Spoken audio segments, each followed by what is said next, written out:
चंदन जी पांडे साहब, क्या नाम है, वाह। जो शीतलता का रूपक है और आज ये आपके सर के रूप में यहाँ हैं। आज वो लोग वंदना करके आशीर्वाद प्राप्त कर रहे हैं। आप लोग भी आ जाएं, क्रम से आ जाएं, सभी लोग, स्टाफ के लोग वहीं से अपने। अच्छा, रामगढ़ वाले हैं, अच्छा। और अब मैं श्रीमान पद्म श्री विभूषित श्रीमान बिमल जी राणा साहब, उनको माइक दे रहा हूं। वो गुरुदेव का परिचय देंगे। और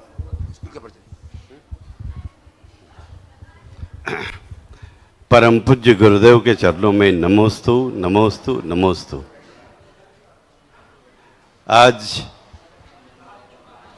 शांति निकेतन के इस प्रांगण में इतने सारे विद्यार्थी छात्राएं हमारे बीच उपस्थित हैं। सबको बड़ा आज अजीब सा लग रहा होगा।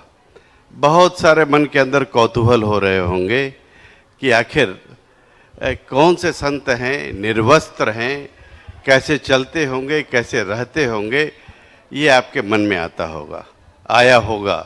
बड़ा अटपटा भी लग रहा होगा, पहली बार आपने ऐसे संत को देखा है।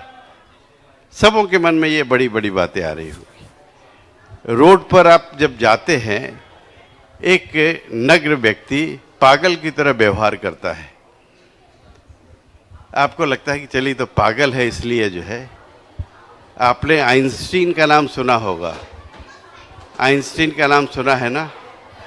आइंस्टीन नदी किनारे नहा रहे थे और अचानक उनको कुछ ध्यान में आया। बिना कपड़ा वगैरह पहने हुए दौड़ चले। वो कहानी मालूम है। दौड़ चले, उनको कुछ ध्यान में आया, यूरेका यूरेका बोलते हुए वो अपने लैब की तरफ, जो उनका लेबोरेटरी थी, वहाँ भागने की कोशिश की उन्होंने। उनको कुछ ऐसी चीज़ें अचानक ध्यान में आई और वो जो है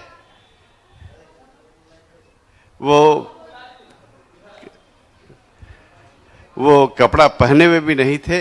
अचानक उनको कुछ ऐसी चीज़ मिल गई, अनमोल चीज़ मिल गई, जिसके कारण वो भागते भागते जो है अपने लैब के अंदर आए। और उस व्यक्ति ने क्या आविष्कार किया?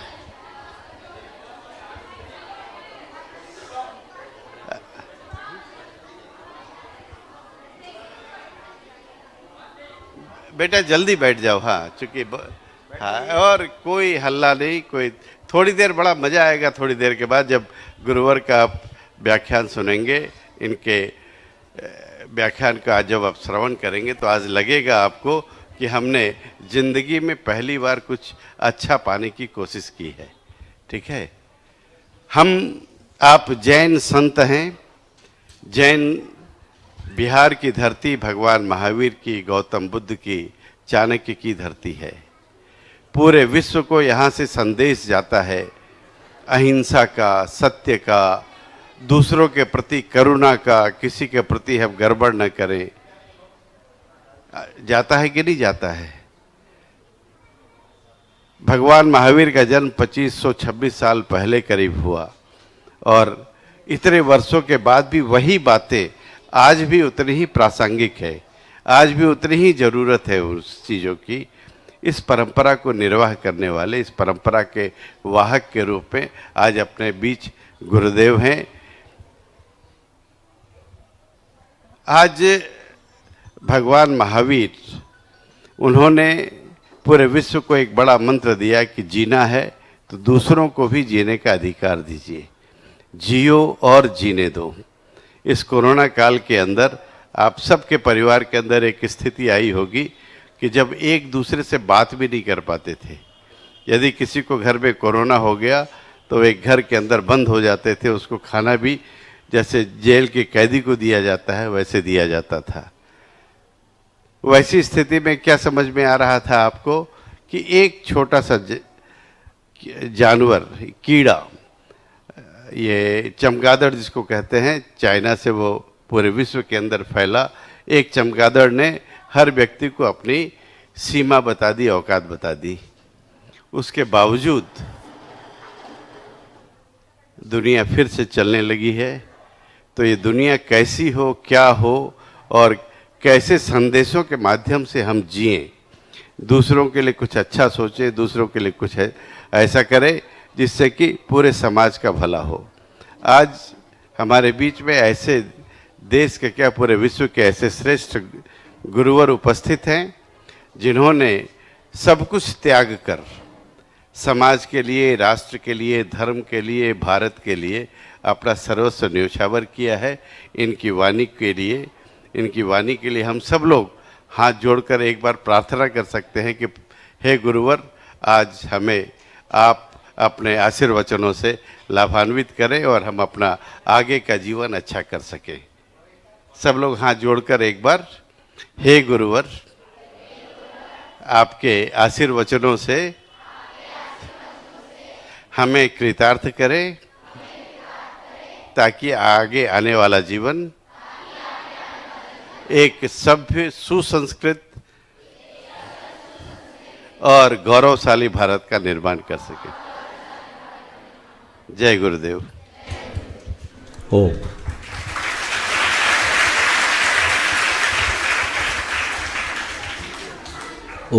जय बोलो अहिंसा परमो धर्म की जय जय जय।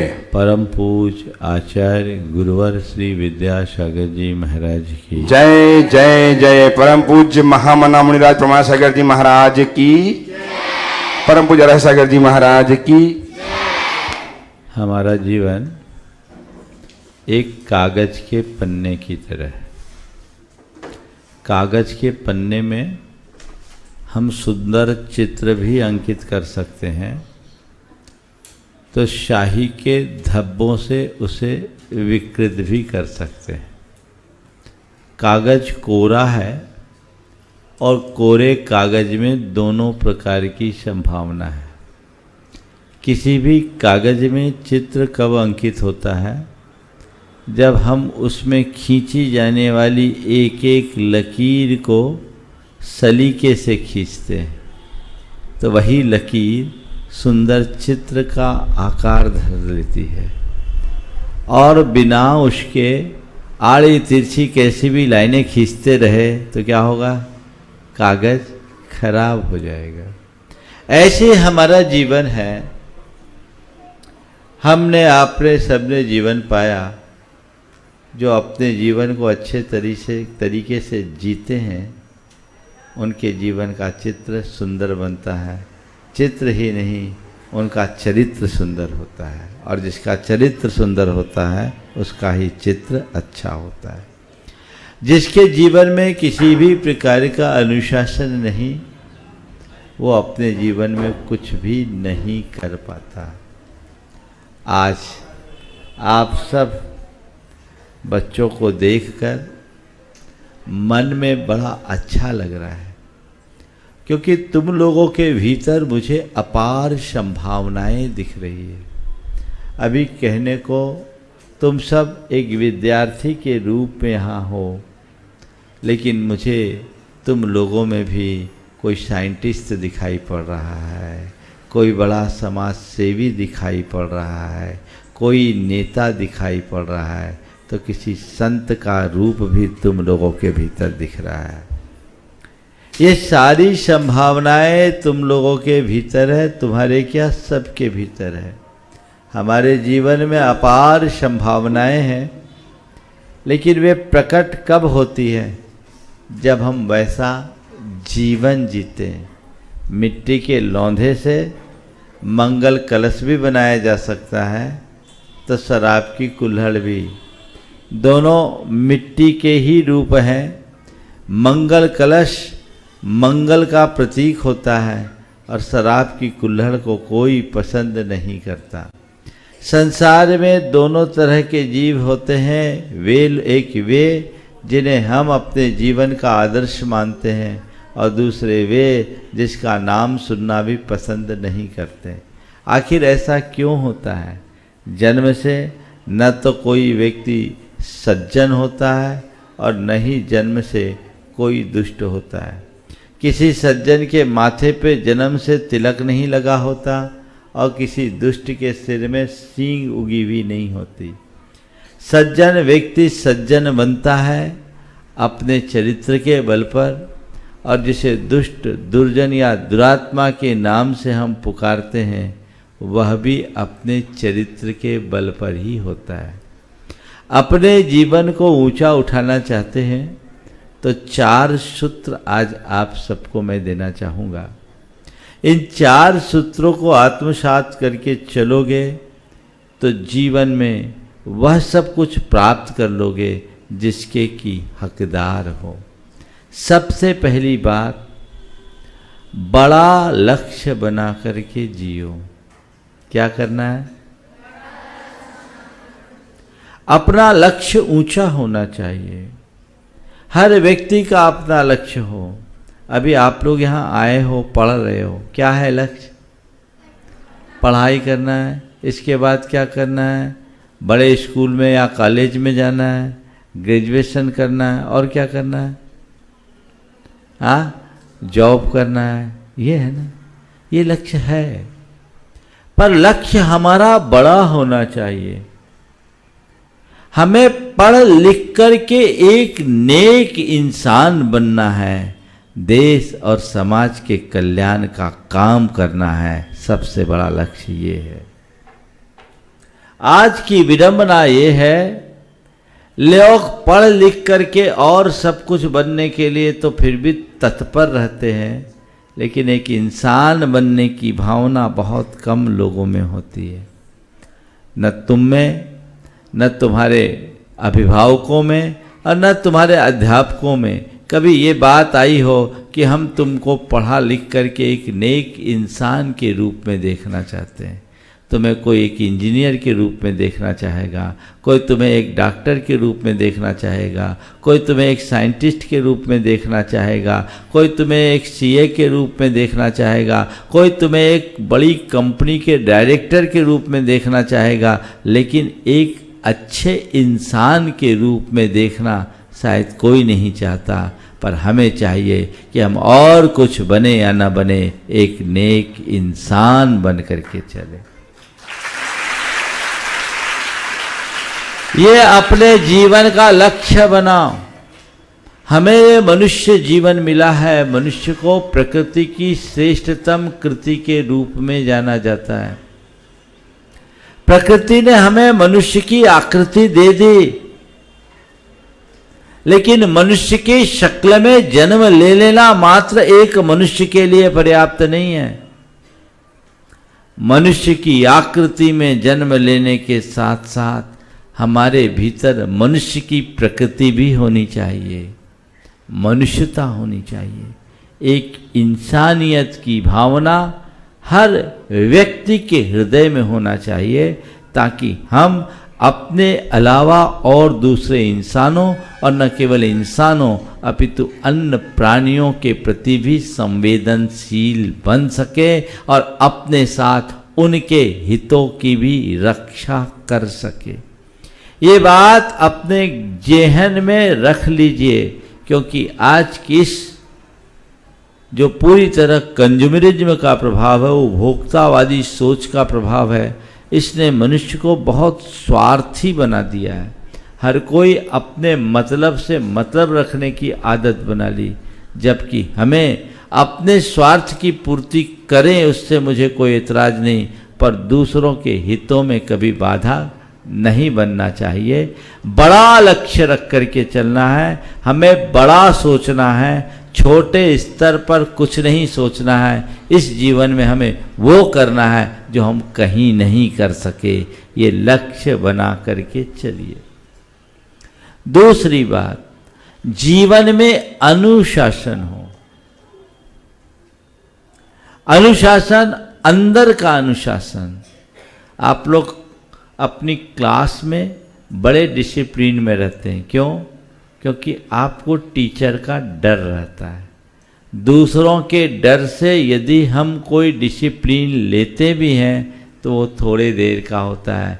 जैसे क्लासरूम से बाहर आए, वही शोर शराबा चालू, और क्लासरूम से बाहर जाने की बात तो दूर, कभी कभी टीचर्स इधर से उधर होते हैं, हल्ला गुल्ला चालू हो जाता है ना। ये क्यों हुआ? ये हम पर किसी ने डिसिप्लिन थोपा, हम उस डर से उसको फॉलो किए। लेकिन मेरे भीतर यदि आत्मानुशासन होगा तो मेरे अंदर से एक पुकार उठेगी, मुझे अपना जीवन व्यवस्थित तरीके से जीना है, मुझे ऐसा कुछ नहीं करना है जो मेरे योग्य नहीं है। यही प्रेरणा हमें अंदर से अनुशासित करता है, और जो व्यक्ति अनुशासन में जीता है वह कभी भी मर्यादा विहीन आचरण नहीं करता, वो मर्यादित जीवन जीता है। आप सबको अपने भीतर एक अनुशासन होना चाहिए। माँ बाप का डर नहीं, शिक्षक का डर नहीं, स्वयं के जीवन को व्यवस्थित करने का काम। आप लोग अपनी शर्ट पहनिए, है ना, सब बटन एक दूसरे अपनी अपनी जगह पर लगाए हैं तो अच्छा लग रहा है, और नीचे की बटन ऊपर की काज में लगा ले तो अच्छा लगेगा क्या? नहीं लगेगा ना। तो जो जहां है उसको आपने व्यवस्थित रखा तो उसकी शोभा है। इसी तरह जीवन को जब व्यवस्थित रखोगे तो जीवन सुंदर बनेगा, और अव्यवस्थित रखोगे तो जीवन तहस नहस होगा। अपने भीतर अनुशासन, ऐसा अनुशासन जिसमें तुम्हारे अंदर ये विवेक हो, समझ हो कि क्या मुझे क्या करना है और क्या नहीं करना है, मेरे जीवन की लिमिट्स क्या है। एक बाउंड्री लाइन होनी चाहिए कि नहीं होनी चाहिए। अपनी बाउंड्री का कभी उल्लंघन मत करना। प्राय आजकल छात्र जीवन में बहुत सारी गड़बड़ियां होने लगी हैं। लोग अपने लिमिट्स को क्रॉस कर रहे हैं, पर पता है लक्ष्मण रेखा का उल्लंघन करने का परिणाम क्या हुआ? क्या हुआ बोलो? सीता जी का हरण हो गया। तो लक्ष्मण रेखा को जो भी लांघता है उसका अहित होता है। अपनी सीमा का जो भी उल्लंघन करेंगे उनका अहित होगा। समझ गए? तो अपने जीवन में अनुशासन, जो जीवन में मर्यादा लाए, जो संयम लाए, अंदर से होना चाहिए। जो भी लोग आगे बढ़े हैं वो इसी के बदौलत बढ़े हैं। अनुशासन से एकाग्रता बढ़ती। मुझे जो करना है सो करना, और जो नहीं करना वो नहीं करना। पढ़ाई करते समय केवल पढ़ाई करना है। अगर पढ़ाई करते समय दोस्तों को याद करने लगेंगे, पढ़ाई करते समय मोबाइल से चैट करने लगेंगे, पढ़ाई करते समय सोशल मीडिया में ध्यान ले जाएंगे, तो क्या होगा? पढ़ाई होगी कि दुनिया की बातें? जब आपके अंदर एक डिसिप्लिन आएगा तो आपकी प्रायोरिटीज बदल जाएगी, प्राथमिकताएं चेंज हो जाएगी। जिस समय आप पढ़ाई करोगे उस समय पढ़ाई करोगे, घर का काम करोगे उस समय घर का काम करोगे, तब व्यक्ति लीन होकर कोई काम कर सकता है, वो एकाग्र हो सकता है, और तभी वो उसका फल भी पा सकता है। खेल कूद में, मौज मस्ती में, दोस्त यारी में कितनी देर? हमें अपना जीवन ऊंचा उठाना है तो उसके लिए अपने आप को खपाना पड़ेगा, मेहनत करनी पड़ेगी, लगन के साथ जुड़ना पड़ेगा।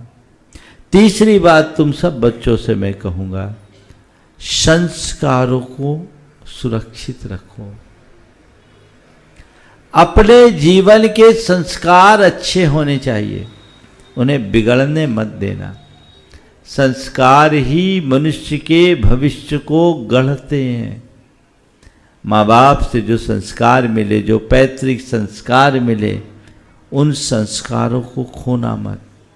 आज के समय में लोग अपने जन्मजात संस्कारों को भूल जाते हैं, और उन संस्कारों को भूल जाने के कारण उनसे वो गलतियां हो जाती है जिससे वो कभी लौट कर वापस नहीं आ पाते। तो अपने संस्कारों को सुरक्षित रखना। आप सब कन्या हो, एक आदर्श कन्या बनना है, तो आदर्श कन्या वही बन पाएगी जो अपने संस्कारों को सुरक्षित रखेगी। हमारे यहाँ कन्या को उभय कुल विवर्धनी कहा, कन्या को मंगल के रूप में जाना जाता है। तुम सब मंगल हो। मंगल का मतलब समझते हो?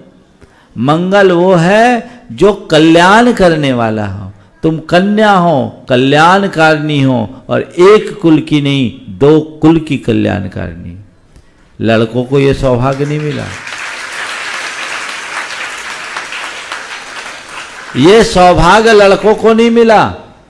तुम लोगों को कई बार लगता होगा कि लड़कों को घर में प्रायोरिटी मिलती है, हम लोगों के ऊपर बहुत सारे अंकुश लगाए जाते हैं, हम लोगों को रोक टोक लगाया जाता है। अपने मम्मी पापा से भी शिकायत होगी, बहुत सारे बच्चों को होगी, होता है, लेकिन तुमको पता नहीं ऐसा क्यों होता है। इसलिए कि जो महान है, जो मूल्यवान है, उसकी संभाल रखनी होती। लड़कों का कोई ठिकाना नहीं। तुम लोगों के लिए उभय कुल विवर्धनी कन्या कहा, यानी तुम्हारे ऊपर 2 कुलों का दायित्व है। देहरी के दीपक की भांति है, जो भीतर भी प्रकाश कर रही है और बाहर भी प्रकाश कर रही है। आज आगे बढ़ोगे तो अपने पिता के कुल को गौरवान्वित तो करोगे ही करोगे, कल गृहस्थी में जाओगे तो अपने पति के कुल को भी चमकाओगे। ये सौभाग्य एक लड़की को मिला है, लड़कों को नहीं। पर ये कब कर पाओगे? जब तुम्हारे जीवन में आदर्श होगा। अपने संस्कारों से ही जीवन को निखारा जा सकता है। ये सूत्र के रूप में हृदय में रख लेना, मुझे अपने संस्कारों को नहीं खोना, संस्कारों को सुरक्षित रखना है। और आखिरी बात, अच्छी संगति रखना। कई बार संस्कार अच्छे होने के बाद भी संगति खराब हो जाने से लोग अपने संस्कारों को भी खो देते। संगति संस्कार पर हावी हो जाती और ऐसी ऐसी गड़बड़ियां हो जाती है जिससे बाहर निकल पाना भी बहुत मुश्किल होता है। तो अच्छी संगति रखो, अपना उन्हीं लोगों से विशेष संपर्क रखो जिनका आचार, विचार और व्यवहार अच्छा हो, जो हमें अच्छी प्रेरणा दे, जो हमें गलत बातों में साथ देने की जगह रोके, वो हमारा हितैषी मित्र होगा। और जो हमें गलत रास्ते की ओर ले जाए या हमें गलत करने पर न रोके, वो हमारा शत्रु है, मित्र नहीं। इस बात को ध्यान में रखना तो अपने जीवन को आगे बढ़ा सकोगे। मेरे ऐसे अनेक बच्चियों, छोटी छोटी बच्चियों ने गलत संगति की शिकार बनकर अपने जीवन के साथ महान अनर्थ किया। इससे बचना। और ये संगति अब केवल फिजिकल संगति नहीं, डिजिटल संगति भी अच्छी होनी चाहिए, है ना।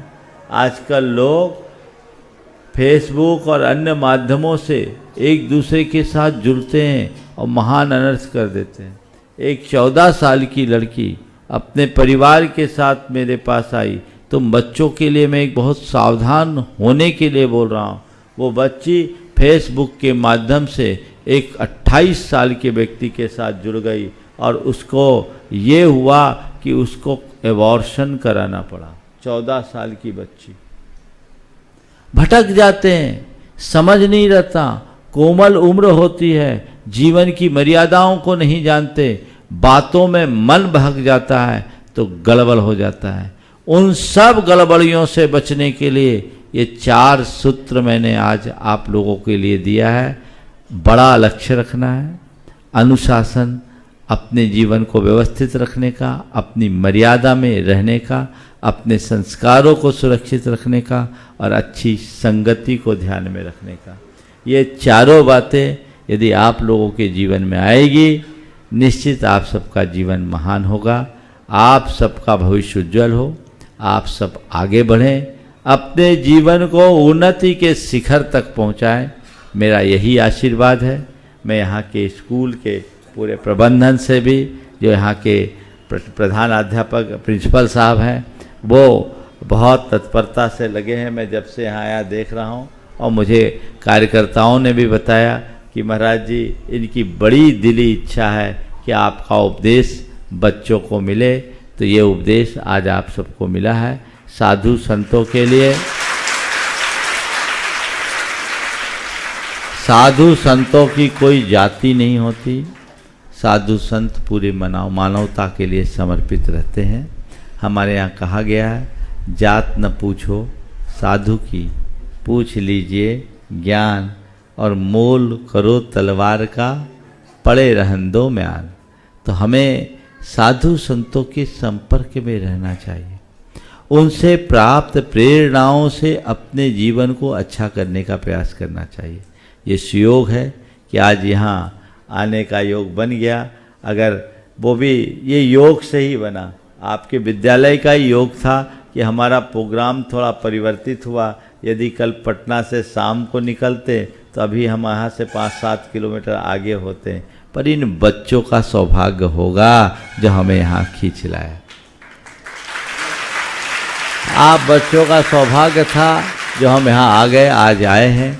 हम जैसा आपको बताया, जैन साधुओं का कोई आश्रम नहीं होता, कोई मठ नहीं होता, न हमारी ड्रेस है न एड्रेस है।